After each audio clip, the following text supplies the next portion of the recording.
నమస్తస్మై గణేశాయ బ్రహ్మ విద్యా ప్రదాయనే యస్యాగస్యాయతే నామ విఘ్నసాగర శోషణే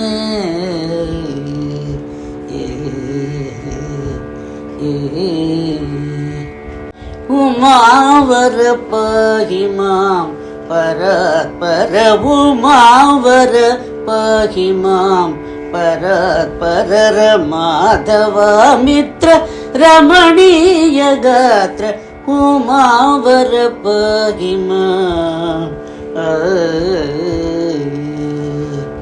నమోస్తుతే రవికోటి సంకాశ నమోస్తుతే రవికోటి సంకాశ నమస్తే వ్యోమకేశ అఘనాశ ఉమావర పాహి మాం పరాత్పర మాధవ మిత్ర రమణీయ గాత్ర ఉమావర పాహి మాం.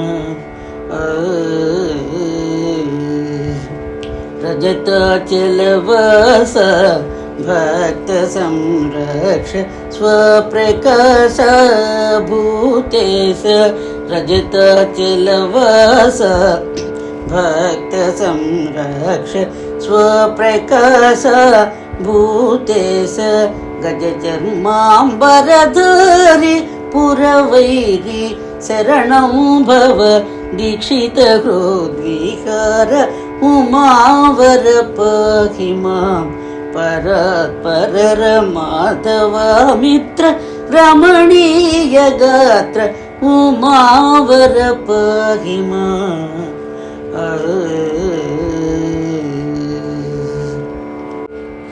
భక్త మహాశైలారా, ఈనాటి కథ ప్రచండ పార్షతం. ఈ కథను రచించిన వారు నరసాపురం వాస్తవ్యులు, కవి కథకరత్న బిరుదాంకితులు అయినటువంటి శ్రీమాన్ పెద్దింటి సూర్యనారాయణ దీక్షిత్ దాస్ గారు. ఈ కథను నాకు నేర్పిన వారు మా తండ్రి గారైన శ్రీ గుడిపాటి విశిష్టాద్వయాంబుధి రాకాశంకుడు ఆర్యనుత కీర్తి సరస సంగీత సత్సాహిత్య విజ్ఞాన చతురుండు సూనృతౌరతుడు లలిత మంజుల ప్రసవోపమాన హృదాంతరుడు ఆదర్శ గృహమేధి అమలశీలి శిష్య ప్రశిష్య సంసేవితుండు ప్రసన్న వాగ్భూషణుడు నయవర్తనుండు గౌరవ సమాచితులు హరికథక సార్వభౌమ బిరుదాంకితుండు శ్రీరామమూర్తి భాగవతమౌళి మద్గురువర్యులు ఆ మహాత్ము చరణాంబుజంబుల కంజల్యంతు. ఆ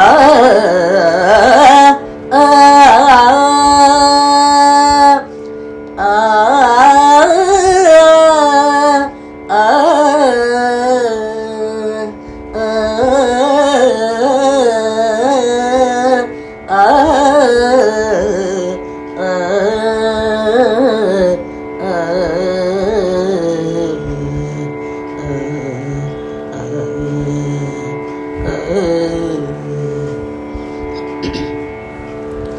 వారికి నా వందన శతం అర్పిస్తూ కథా ప్రారంభం చేస్తున్నాను. వినిపింతు ప్రచండ పార్షతం విధ వినుడు సభాసతులార ముదమున వినిపింతు ప్రచండ పార్షతం విధ వినుడు సభాసతులార ముదంబున వినిపింతు.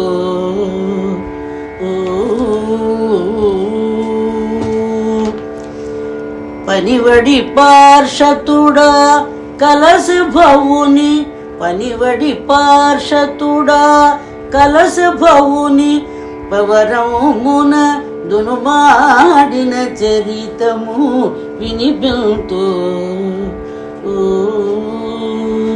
కురు విపుడ సైంధవుని చావునకు పరితపించి మిగుల రయమున గురుని కడకు జని దింపగా ఆ కుంభ సంభవుండతనికిట్లనియే వినిపింతు ప్రచండ పార్షతం విదేవినుడు.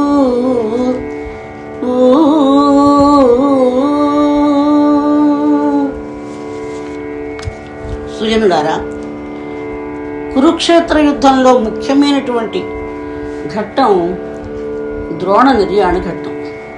ఈ కథ ఎక్కడి నుంచి ప్రారంభమవుతుందంటే, ద్రోణుని ఆధిపత్యంలో 3వ రోజున పద్మవ్యూహంలో వీరాధి వీరుడైన అర్జునుని కుమారుడైన అభిమన్యుడు మరణించగా, అతని మరణానికి ముఖ్యమైన కారకుడు సైంధవుడు కనుక ఆ మరునాడు ద్రోణుడు పన్నిన శకటవ్యూహాన్ని ఛేదించి అనేక మంది వీరులను సంహరించి పొద్దుగూకేలోగా సైంధవుణ్ణి సంహరించాడు అర్జునుడు. అంత దుర్యోధనుడు ద్రోణుని దగ్గరికి వెళ్ళి, గురువర్య, మీరు సద్బ్రాహ్మణులని నమ్మి గురువర్యులనే భక్తితో మీకు సైన్యాధిపత్యం ఇచ్చినందుకు మీరు పాండవ శ్రేయస్కాములై సైంధవ వధకు కారణమయ్యారు అన్నాడు. ఆ మాట విన్న ద్రోణుడు మనస్సు బాధపడి ఈ విధంగా అంటున్నాడు. నను నిందించెదవేళ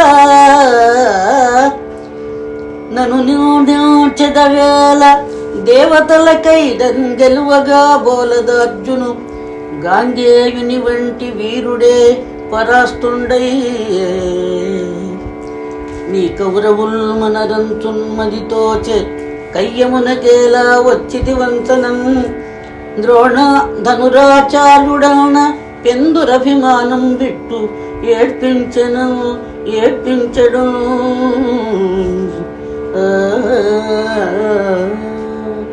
రారాజా, అర్జునుడిని నేనే కాదు, దేవతలు కూడా జయించలేరు. భీష్ముడంతటి వాడు అర్జునుడిని జయించలేక అంపసయ్య తీరాడు.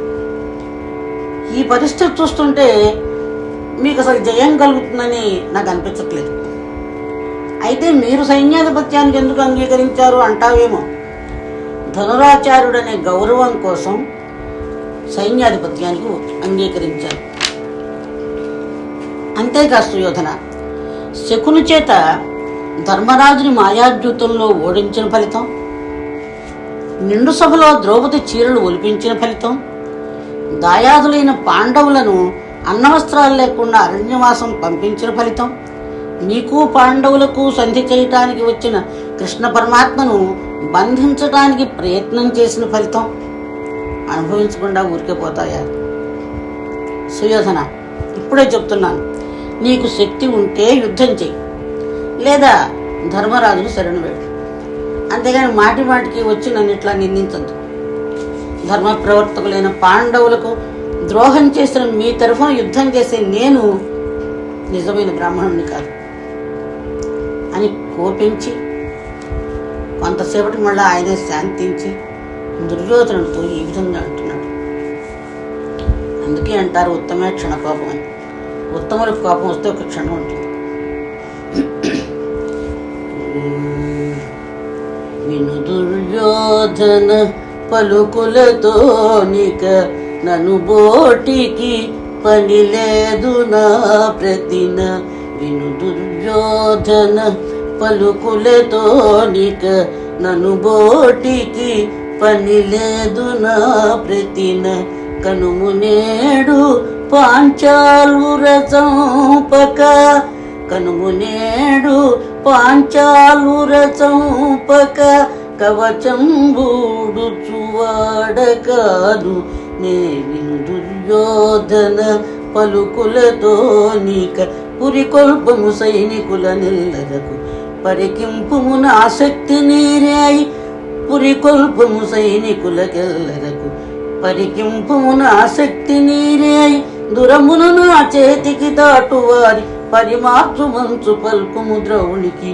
విను దుర్యోధన పలుకులతో నిక నన్ను బోటికి పని లేదు నా ప్రతిన. రారాజా, ఇన్ని మాటలెందుకు, నా ప్రతిజ్ఞ విను. ఈ రాత్రి యుద్ధం జరుగుతుందని 2 సైన్యాల్లో దండోరా వేయించు. ఏకకవచంతో పాంచాలందరినీ సంహరిస్తాను. నా ప్రతాపం ఈనాడు చూడు. ఒకవేళ ఎవరైనా నా చేతిలోంచి తప్పించుకుంటే వాళ్ళని చంపమని నా కుమారుడు చెప్పు అన్నాడు. అప్పుడు సుయోధనుడు వెళ్ళి కర్ణాది యోధులను ఆ రాత్రి యుద్ధానికి నిలబెట్టాడు. కురుపాండవ సైన్యాలు ఘోరంగా పోరాడుతున్నాయి. కురుక్షేత్రమంతా దీపాల వెలుగులో కాంతివంతంగా కనపడుతోంది.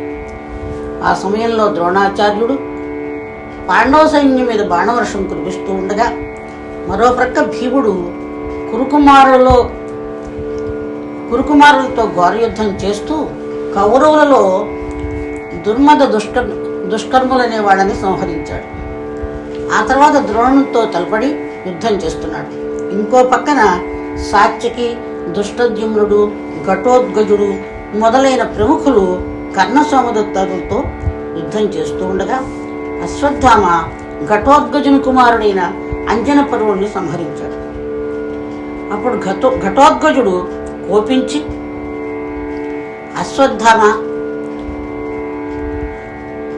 అశ్వత్థామతో ఘోర యుద్ధం చేస్తూ ఉండగా అశ్వత్థామ అతన్ని గాయపరిచి పాండవ సైనికులను అనేక మందిని నుగ్గునూతం చేస్తూ ఉండగా భీముడు కురువృద్ధుడైన బాహ్లికుడిని సంహరించాడు.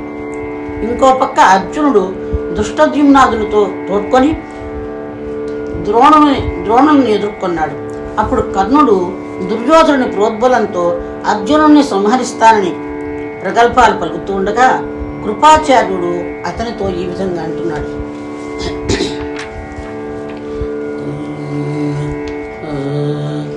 నవ్వుదురెవ్వనేని వినిన పెను రజ్జులు కట్టి పెట్టుమిక. నవ్వుదురెవ్వరేని వినిన పెను రజ్జులు కట్టి పెట్టు బడిగెల్తునంచు పలుకన్ మరి సిగ్గులేకపోయే. నీ కొవ్వులు ఘోషయాత్రకును గోగ్రహణంబునకెందు పోయే.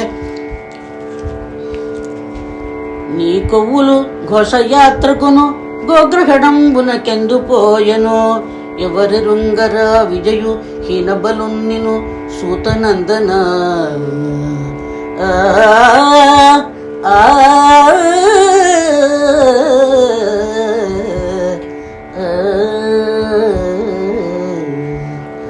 అర్జున, నీ కోతలు ఇంక కట్టిపెట్టు. ఎవరైనా వింటే నవ్విపోతారు. అర్జునుడిని గెలుస్తానంటున్నావు కదా, నీకు సిగ్గు లేదా? ఘోషయాత్ర నాడు, గోగ్రహణం నాడు నీ వీరత్వం ఏమైంది?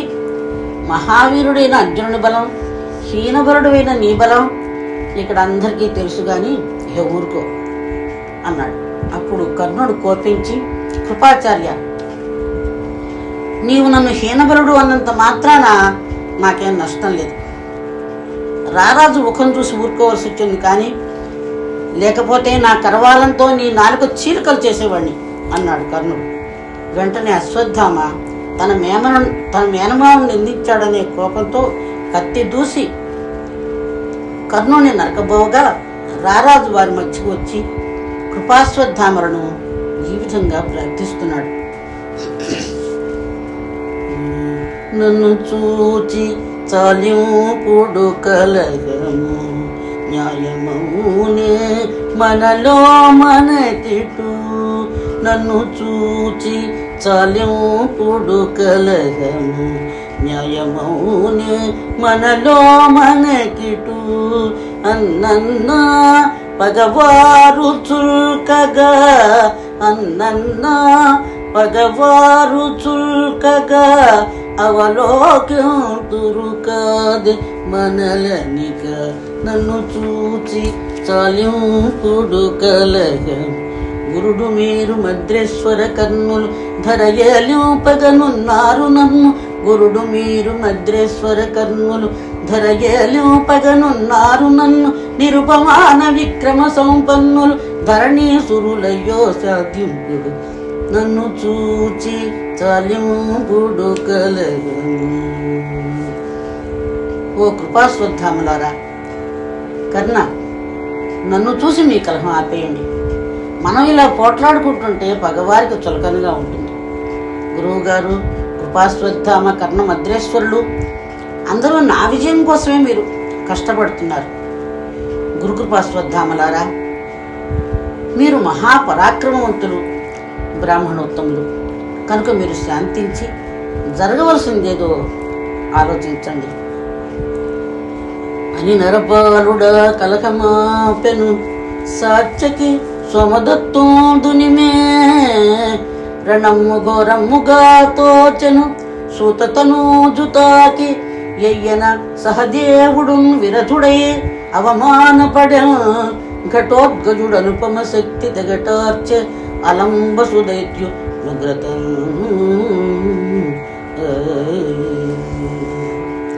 ఈ విధంగా దుర్యోధనుడు వారిని ప్రార్థించి ఆ కలహం వారించాడు.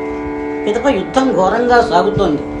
భీష్ముని పినతండ్రి కొడుకైన సోమదత్తుణ్ణి సాత్యకి సంహరించాడు. సహదేవుడు కర్ణుడితో యుద్ధం చేసి రథరథ్యాలను పోగొట్టుకొని అవమానితుడై వెనక్కి వెళ్ళిపోయాడు. ఇంతలో ఘటోద్గజుడు అలంబసునితో తలబడి వారి శిరస్సు నరికి దుర్యోధనుడి రథంలోకి విసిరేసి, ఓ రారాజా, ఇంకొంచెం సేపట్లో నీ మిత్రుడైన కర్ణుని శిరస్సు నీ రథంలోకి వస్తుంది అని కర్ణునితో ఘోర యుద్ధం చేస్తూ ఉండగా, అది రాత్రి సమయం కాబట్టి రాక్షసుడైన ఘటోత్కచుడు విజృంభించి తన సైన్యంతో మాయాయుద్ధం చేస్తూ కౌరవ సైనికులపై కొండలు చెట్లు దొల్లిస్తుండగా కర్ణుడు అతని ధాటికి తట్టుకోలేక తన కవచకుండలాలు తీసుకుని వెళ్ళేటప్పుడు దేవేంద్రుడు తనకిచ్చిన మహాశక్తిని అర్జునుడి మీద వేద్దామని ప్రతిరోజు దేవతార్చనలో పెట్టి పూజిస్తున్న మహాశక్తిని ఘటోత్కచుడి మీద వేశాడు. అది వినిమీసలో మాయాయుద్ధం చేస్తున్న ఘటోత్కచుని గుండెలు చీల్చి అతన్ని నేలకూల్చి ఇంద్రుడిని చేరింది. అప్పుడు పాండవులు హిడింబాసుతుని మరణాన్ని గురించి బాధపడుతుండగా కృష్ణ పరమాత్మ పాంచజన్యం పూరించాడు. అప్పుడు అర్జునుడు కృష్ణ పరమాత్మతో, కృష్ణ, మహాబలవంతుడైన ఘటోత్కచుడు మరణించాడని మేము విచారపడుతుంటే నువ్వు విజయసూచకంగా పాంచజన్యం గుర్తున్నావు. ఇది నీకు ధర్మమేనా? మా విచారం నీకు సంతోషమా అన్నాడు. అప్పుడు శ్రీకృష్ణుడు, అర్జున, దేవేంద్రుడు కర్ణుని కవచకుండలాలు తీసుకువెళ్ళేటప్పుడు అతన్ని ఆశీర్వదించి ఈ శక్తి బాణాన్ని కర్ణుడికి ఇచ్చాడు. ఆ శక్తి అతని దగ్గర ఉన్నంత వరకు అతన్ని శంకరుడు కూడా జయించలేడు. ఈనాడు అతని శక్తి నీకు మృత్యువు తొలగిందన్న సంతోషంతో శంఖం పూరించాను. నాకు ప్రాణముల కన్నా లోకపాలనము కన్నా ఎక్కుడు నీవా సమరమాందు రాధేయుడిక చంపనేరడటంచు హాయిగా నిద్రపోదునిక పార్థ.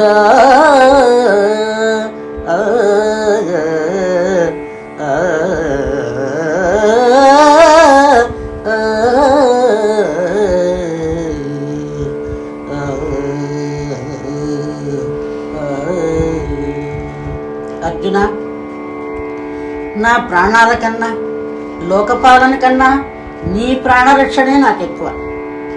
ఇన్ని రోజులు ఆ శక్తి కర్ణుడు నీ మీద ఏ క్షణంలో వేస్తాడా అన్న భయంతో నేను బాధపడుతున్నాను. ఇప్పటికీ నాకు శాంతి కలిగింది. ఘటోత్కచుడు పోయాడనే బాధ నాకు ఉంది, కానీ విధిని ఎవరూ తప్పించలేరు కదా అని చెప్పి ఘటోత్కచుడికై విచారించే వారిని ఊరడించి, అది బహుళపక్షం, ఆనాడు త్రయోదశి కనుక వెన్నెల చాలాసేపటి వరకు రాకపోవటం చేత కొంతసేపు విశ్రాంతి తీసుకుని చంద్రోదయం అవగానే యుద్ధరంగానికి చేరారు కృష్ణార్జునుడు. యుద్ధం ప్రారంభమైంది. ఉభయపక్షాలు పోరు సాగిస్తూ ఉండగా ద్రోణాచార్యులు వారు విజృంభించి పాంచాలులను అనేక మందిని సంహరిస్తూ చివరకు ద్రుపద విరటుల్ని కూడా సంహరించాడు. అంత దుష్టజుమ్నుడు ఆగ్రహించి ద్రోణుల్ని సంహరిస్తానని ప్రతిజ్ఞ చేసి కురుబలాల్ని నిగ్గుణూతం చేస్తూ ద్రోణంతో తలబడి యుద్ధం చేస్తున్నాడు. అర్జునుడు కూడా ద్రోణాచార్యులతోనే యుద్ధం చేస్తున్నాడు. అప్పుడు శ్రీకృష్ణుడు కిరీటితో ఈ విధంగా అంటున్నాడు: చేతను ధనువున్న వరకు, చేతను ధనువున్న వరకు జేజేలు జయించలేరు. చేతను ధనువున్న వరకు జేజేలు గ్రహించలేరు. చేతను ధనువున్న వరకు వీత భయుని నిరుపమాన విక్రము, వీత భయుని నిరుపమాన విక్రము ఈ కలశభవుని చేతను ధనువున్న వరకు దీని కొండుపాయమేను తెలిపెద ఆలింపు పార్థ, దీని కొండుపాయమేను తెలిపెద నాలింపు పార్థ వీధికి వినరాని మాట వినిచిన ధనువు త్యజించు. చేతను ధనువున్న వరకు. అర్జున, ఈ ద్రోణుని చేతిలో విల్లు ఉన్నంత వరకు ఇతన్ని దేవతలు కూడా జయించలేరు. ఇతను యుద్ధంలో నిర్భయుడు, నిరుపమాన విక్రముడు, అస్త్రశస్త్ర నిపుణుడు. ఇతను ఇవాళ పడకపోతే ఇతన్ని జయించటం కల్లా. ఇతడు పడిపోవాలంటే ఒకటే మార్గం, అదేమిటంటే వినరాని మాట వింటే ఇతను ధనస్సు ఛేదిస్తాడు, అప్పుడు అతన్ని పరిమార్చవచ్చు అన్నాడు కృష్ణుడు. అందుకు ధర్మరాజు అర్జునుడు ఇద్దరు కూడా అంగీకరించలేదు. మరి ఇప్పుడు ఏం చేద్దాం అన్నాడు కృష్ణుడు.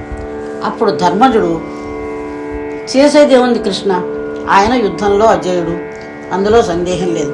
ఆయన్ని నేనే ఎదిరిస్తాను, నన్ను యుద్ధానికి పంపండి.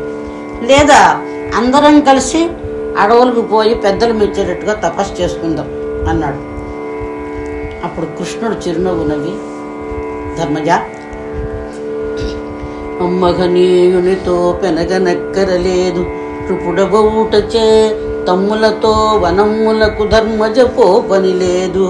పోయిన నిమ్ము గురుండు తావిడచునే ఇది అడియాసయ కాని మాట సాయం మనరూపమై అమృతము సుమనంబున గొంకకియ్యడం.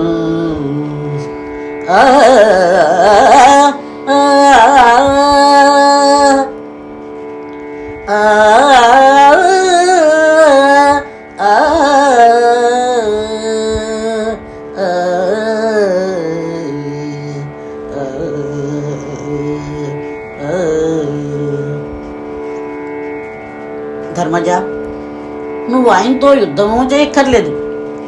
క్షత్రియుడు కనుక తమ్ములతో అడవులకు వెళ్ళక్కర్లేదు. ఒకవేళ మీరు వెళ్ళినా అడవులకు ఆయన మిమ్మల్ని చంపకుండా వదులుతాడా? కాబట్టి అసత్య దోషమనే సందేహం పెట్టుకోక మాట సహాయం చేస్తే చాలు. ఇవాళ అశ్వత్థామనే పేరు గల ఏనుగు భీముడి చేతిలో మరణించింది. నువ్వు ఆ పేరు మీద అశ్వత్థామ హతః అంటే చాలు, ఆయన అస్త్ర సన్యాసం చేస్తాడు, మనకి ఈ బాధ తొలగిపోతుంది అన్నాడు. అప్పుడు ధర్మరాజు ఈ విధంగా అంటున్నాడు, కృష్ణ, తెలిసని మనోభిమతము తెల్లముగా గోపాల, తెలిసని మనోభిమతము తెల్లముగా గోపాల, పలుకుమాదువాతనితో బిలుకుమారిన సుద్రోణి, తెలిసని మనోభిమతము తెల్లముగా గోపాల, పలుకుమాదువాతనితో బిలుకుమారిన సుద్రోణి, తెలిసని మనోభిమతము. కల్లలాడి గురుని చంపు కన్నను మరి పాపమున్నె, కల్లలాడి గురుని చంపు కన్నను మరి పాపమున్నె, చెల్లర ఇక పురములకు చెడి ధర్మజుడే మౌనిక, తెలిసని మనోభిమతము తెల్లముగా గోపాల తెలుసని మనోభిమతము తెల్లముగా గోపాల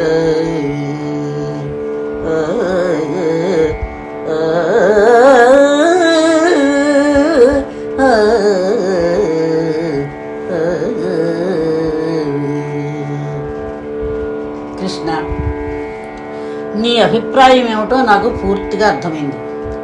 అశ్వత్థామ మరణించాడని మా గురువు గారితో చెప్పమంటున్నావు, అవునా? ఆ వార్త వినగానే ఆయన మరణిస్తాడు. అసత్యవాడి గురువును చంపి ఇహపరాలకు నన్ను చెడమంటావా కృష్ణ? తిండికి లేకపోయి పరదేశములేగి వచ్చునుగాక, తిండికి లేకపోయి పరదేశములేగి వచ్చునుగాక, విప్రుండు అదిగాక దేశికుడు పూజ్యుడు రిత్తవ చేర్చి చంప బ్రహ్మాండములనియో తిరుగులాడవే, లోకులతోటి పాటి కాకుండునే ధర్మ సంభవుడు ఊరక ఇటు అసత్యములాడిన.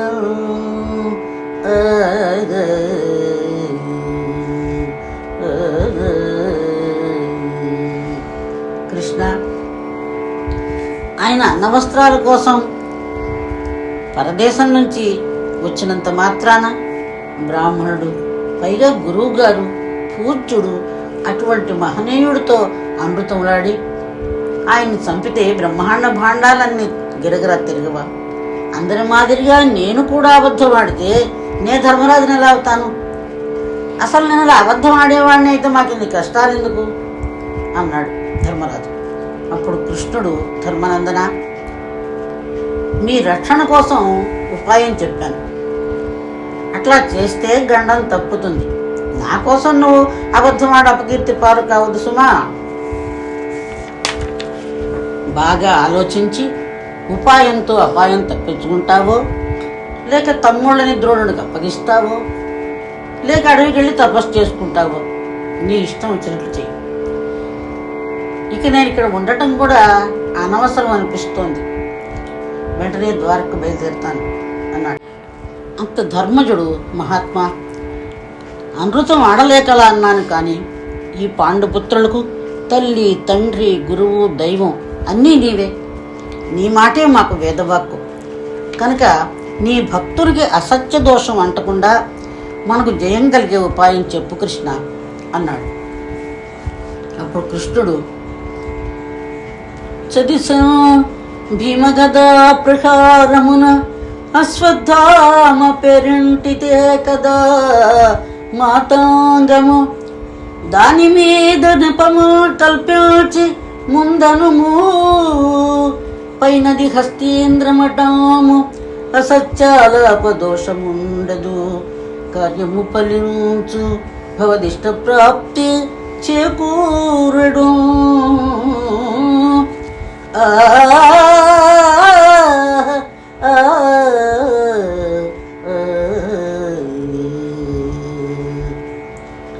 ధర్మనందన, భీముని చేతిలో అశ్వత్థామనే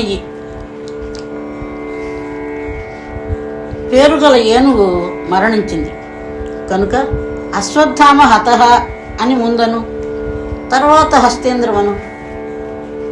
మన పని పూర్తవుతుంది, నీకు వ్రతభంగము అవదు అన్నాడు కృష్ణుడు. తరువాత హిడింబను తలుచుకుని ఆమెతో ధర్మరాజును ఆవహించమని చెప్పాడు. ఆమె ఆవహించింది.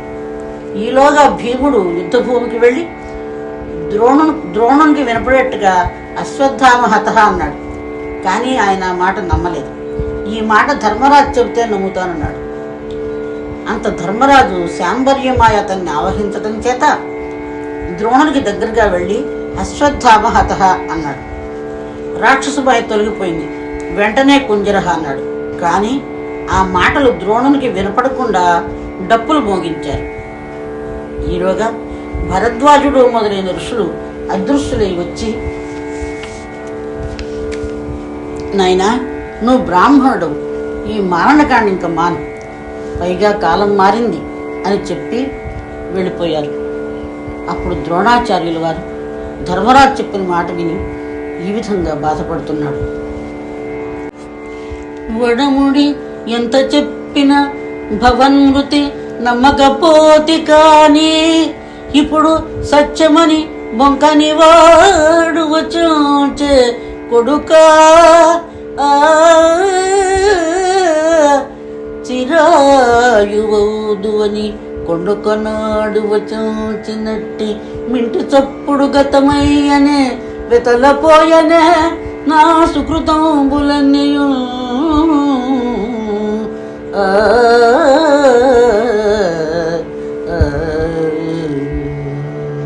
అయ్యో, భీముడు వచ్చి ఎంత చెప్పినా కొడుకా నీ మరణాన్ని నేను నమ్మలేదురా నాయన. ఇప్పుడు సత్యసంధుడైన ధర్మరాజు అది నిజమేనని చెప్పాడు. నువ్వు పుట్టినప్పుడు నువ్వు చిరంజీవి అని ఆకాశవాణి చెప్పిన మాట అబద్ధమైంది. అయ్యో, నా సుకృతమంతా వ్యర్థమైంది అనుకుని మనస్సు విరక్తి చేసుకుని ద్రోణాచార్యులు వారు ఆ కోపంతో 25 మంది పాంచాలపతుల్ని, కొన్ని వేల మంది పాంచాల వీరులను చంపి ధనస్సు వదిలి ప్రాయోపవేశం పట్టాడు. ప్రాణాలు ఉల్కాకారంగా ఊర్ధ్వముఖంగా వెళ్ళిపోతున్నాయి. అంత దుష్టద్యుమ్నుడు ధర్మజాతులు ఎంత చెప్పినా వినకుండా ద్రోణుని కంఠం ఉత్తరించగా సాత్యకి కోపించి, ఒరే పార్షత, క్షత్రియుడివే పుట్టి గురువుగారి కంఠం కోస్తావుట్రా దుర్మార్గుడా. పైగా ఆయన రాజవంశాలకంతటికీ గురువు, వేదమయుడు. అదిగాక ప్రాయోపవేశం పట్టే సమయంలో ఆయన కంఠం కోసిన నీ పాపం ఎన్ని జన్మలు అనుభవించినా తరగదురా. నువ్వు చేసిన ఈ పనికి ద్రౌపది తల ఉంచుకోవలసి వచ్చింది, పాండవులు సిగ్గుపడాల్సి వచ్చింది. నిన్ను ఇప్పుడే సంహరిస్తాను అనగా దుష్టద్యుమ్నుడు, ఒరే సాధ్యకి, ఈ మహారథుల్లో తప్పు చేయని వాళ్ళు ఎవర్రా? ఇతరులకు చెప్పడానికి అందరూ పెద్ద మనుషులే. శిఖండిని ముందు పెట్టుకుని భీష్ముడిని పడేశాడు అర్జునుడు. మూర్ఖుడా, ప్రాయోపవేశం పట్టే భూరిశ్రవుని చంపావు నువ్వు. ఈరోజు అసత్యం చెప్పిన ధర్మరాజును కూడా మీరు గొప్పగానే చెప్పుకుంటారు. ఇటొచ్చి నేను చేసింది ఒక్కటే తప్ప అనగా అప్పుడు అర్జునుడు అంటున్నాడు, నృతములాడి మేము భరతాన్వయమంతయు నింద పాలు చేసిదది చాలదే, ఇసీదళవాయివి నీవు చేయుదే, గనులగు రాజులు శవకాంఠముతో చుదురయ్య, ద్రోణియో జనక పరాభవం భువిని సైచునే, నీతల తుంచకుండునే. పార్షత, అమృతమాడి మేము భరతాన్వయమంతా నింద చేసింది చాలక సైన్యాధిపతివైన నీవు శవకంఠం తొచ్చడం న్యాయమా నాయనా? ఈ విషయం విని అశ్వత్థామని తల తుంచకుండా వదులుతాడా అనవిని దుష్టద్యుమ్నుడు, అర్జున, మునీశ్వరులు చెప్పవలసిన మాటలు చెప్తున్నావేమిటి? ద్రోణుడిని చంపడం కోసమే కదా ద్రుపదుడు నన్ను యాగఫలితంగా కన్నాడు. అటువంటప్పుడు యుద్ధంలో దొంగ జపం చేసే ద్రోణుడిని చంపకుండా నేను వదులుతానా? మా కులం ఇవాడు కాదు, మీకు పిల్లనిచ్చినప్పుడే మా కులం కళంకమైంది. పైగా అభిమన్యుని సావుకు ఇతనే కారకుడు అని అంటూ ఉండగా సాక్షికి కల్పించుకుని ఇలా అంటున్నాడు, సిగ్గుమాలి నోర్మూసుకొనకిట్టు చేసిన తప్పు సమర్థ్యంతువే, సిగ్గుమాలి నోర్మూసుకొనకిట్టు చేసిన తప్పును సమర్థ్యంతువే, తగ్గ శాస్తి నీకియడ జరుగవి, తగ్గ శాస్తి నీకియడ జరుగవి, తగుబోతువలే వదరుతున్నావు, సిగ్గుమాలి నోర్మూసుకొనకిట్లు చేసిన తప్పును సమర్థ్యంతువే, తగ్గ శాస్తి నీకియడ జరుగవి, తగుబోతువలే వదరుతున్నావు, సిగ్గుమాలి. శిరమింకను పగులదేల నాలుక చీలుకలై తనదేల శిరమింకను పగులదేల్ నాలుక చీలుకలై తనదేల పాపాత్మ గురుపాతక మహాపాతకమ్మున కొడిగట్టిన చండాలుడ విస్సి సిగ్గుమాలి నోర్మూసుకొనగిట్లు చేసిన తప్పు సమర్థ్యంతువే. ఒరే పార్షత, సిగ్గు లేకుండా చేసిన చండాల పనిని సమర్థిస్తున్నావట మూర్ఖుడా. నీకు తగ్గ శాస్తి కాకపోవటం చేత తాగుబోతులాగా మాట్లాడుతున్నావురా. నువ్వు చేసిన పనికి నీ తల పగిలి నీ నాలుగు చీలుకలు కావాలి అని సాక్షికి రథం మీద నుంచి కింద కొరగ్గా కృష్ణ ప్రేరితుడైన భీముడు వచ్చి అతన్ని శాంతింపజేశాడు. అప్పుడు దుష్టద్యుమ్నుడు రానిమ్మాతని నిల్వరింపకుము బీరం మెల్ల చూపింపనిము నేను చూతు వివాదమేటికి పోనిమ్మనుచున్ను శాంతించుటన్ తానేమో ప్రకటించుకోదొడగే వాగ్దర్పము భూరిశ్రవంగా నన్ను తలపోసెను విడువు మజ్ఞానము వారించదా.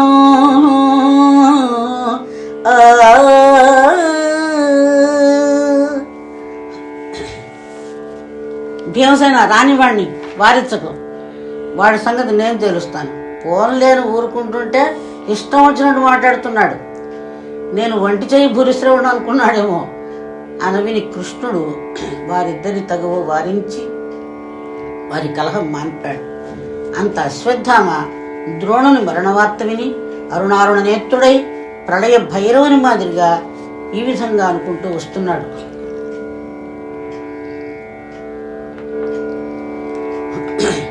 బండనము తొలగిపోకుండుడి నాటితో బండనము తొలగిపోకుండుడి నాటితో పని తీర్తు పాపులార పాండునందనులార బండనము తొలగిపోకుండుడి దండనార్హులరి రపాండవము కావ్యాంచి దండనార్హులరి రపాండవము కావ్యాంచి తండ్రి రుణమీనాడు తప్పక తీర్చదనే బండనము తొలగిపోకుండుడి నాటితో పని తీర్తు పాపులార పాండునందనులార బండనము తొలగిపోకుండు జనకు చంపిన కోపమున కుఠారము బోని జన విపుల తెగటార్చిన భృగురాముని పోలిక జనక వధ సంజాత క్రోధమున ఈ ద్రౌణి సాయకాగ్నికి మేము శలభములగా వింతును బండనము తొలగిపోకుండు. రే అమృతములాడి గురువును చంపిన పాపాత్ములారా, పాండవులారా, యుద్ధ భూమి నుంచి పారిపోకండిరా. మీరు చేసిన ఈ పాపానికి ఇప్పుడే ప్రతీకారం చేసి నా తండ్రి రుణం తీరుస్తాను. తండ్రిని చంపిన కారణం చేత పరశురాముడు కార్తవీర్యార్జునుని చంపి ఆ కోపం తీరక 21 మారు రాజవంశాలను నాశనం చేశాడు. ఆ పరశురాముడే మళ్ళీ వచ్చాడా అన్నట్టుగా మిమ్మల్ని అందరినీ సంహరించి నా తండ్రి రుణం తీరుస్తాను. పౌరుషం కలవారైతే కాసుకోండి అని అశ్వత్థామ నారాయణాస్త్రాన్ని ప్రయోగించాడు. బ్రహ్మాండ భాండము బ్రద్దలై పేడెత్తి ఘోరున పిడుగులు పడి మోతలెత్త జవ్వాణి ధరుణి చక్రము దిద్దిరందిరుగ మార్తాండు తేజమెడల దిక్సమజములు తెల్ల చుక్కలు రాలగా గ్రహ సమూహము చికాకు వడగ కులశైలములు గ్రక్కుదల 7 వారాసులేకమై భూభాగమెల్ల పొరల అస్త్ర గురుతనయుడు నారాయణ అస్త్రమేయగా అది పెనుమంటలగయవచ్చుటరసి సైనికులెల్లరుంబరువ దొరగ వడి జనార్దనుడని ఎల్లవారు వినగా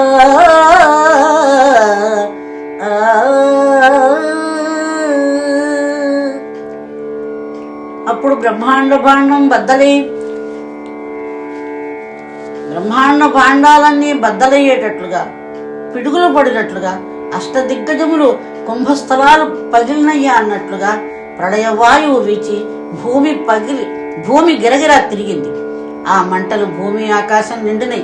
అది చూచి పాండవ సైనికులందరూ పారిపోతుండగా శ్రీకృష్ణుడు రథమెక్కి, ఓ పాండవ వీరులారా, మీరు పారిపోకండి, ఇది నారాయణాస్త్రం. మీరందరూ మీ వాహనాలు దిగి ఈ అస్త్రానికి సాష్టాంగ దండ ప్రణామం చేస్తే ఈ అస్త్రం శాంతిస్తుంది. దీనికి ఇంతకన్నా విరుగుడు లేదు అని ఎలుగెత్తి చెప్పగా పాండవ సైన్యమంతా ఆ అస్త్రానికి సాష్టాంగ నమస్కారం చేశారు. అప్పుడు అది శాంతించింది.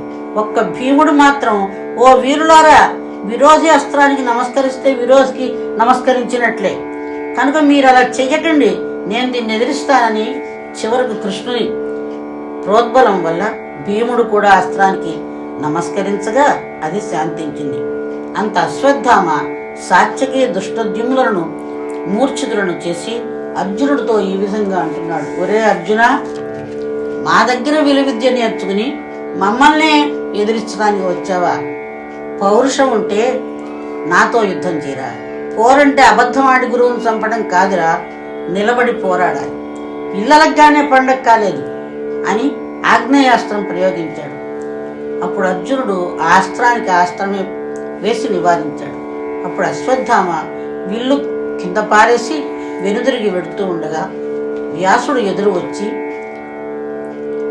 ఈ విధంగా అంటున్నాడు, నాయనా,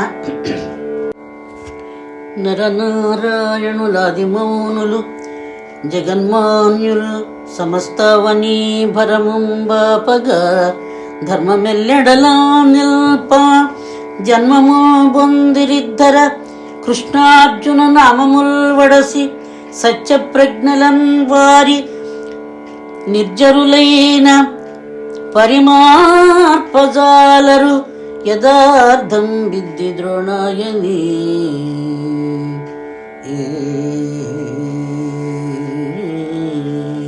నాయనా ద్రోణాత్మజ, శివకేశవుల తేజములు ధరించినటువంటి నరనారాయణులనే మహర్షులే భూభారం తీర్చడానికి, ధర్మ సంస్థాపన చేయటానికి కృష్ణార్జునుడుగా ఉద్భవించారు.